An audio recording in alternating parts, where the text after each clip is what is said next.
Now, on another matter, 7 years ago, Senate Democrats and the Obama administration forced Obamacare on the American people. But Obamacare never actually lived up to what Democrats had promised.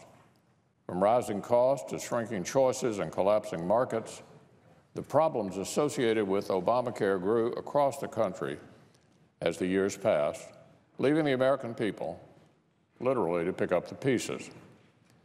Obamacare's years-long legacy of failure would only get worse unless we act. Consider the latest examples of how it is threatening to hurt more Americans. In Washington State, people in 2 counties just learned that they could have 0 insurance options under Obamacare plans next year. Thousands of Ohioans across 18 counties just found out they could also be left with absolutely 0 choices under Obamacare. Iowans could be left without a single major insurance option to choose from statewide as well. And in Nebraska, nearly 100,000 residents learned they could be left with just 1 insurance option on the Obamacare exchanges next year, or potentially none at all. At the rate things are going, Americans living in nearly half of all counties could be left with just 1 or even 0 insurance options under Obamacare next year. Think about that.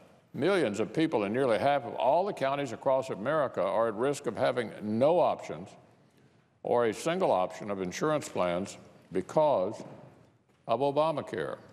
Worse still, as choices continue to drop, premiums keep rising, often by double digits, meaning those lucky enough to have a choice under Obamacare may not even be able to afford the plan they select.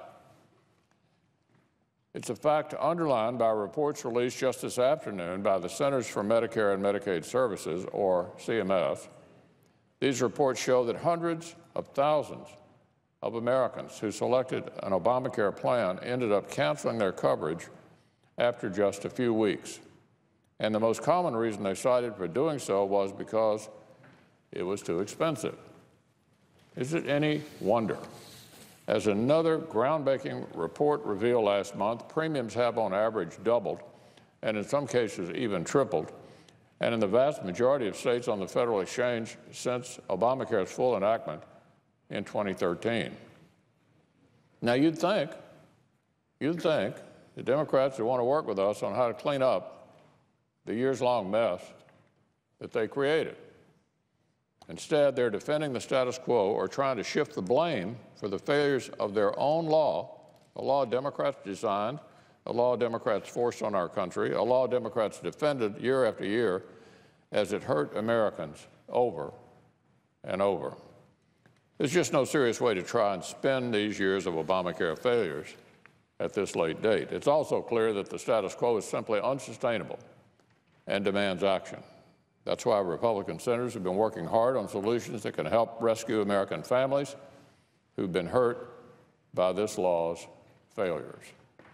Members will keep working this week because bringing relief from Obamacare may not be easy, but it is necessary. We're going to keep working hard to get this done.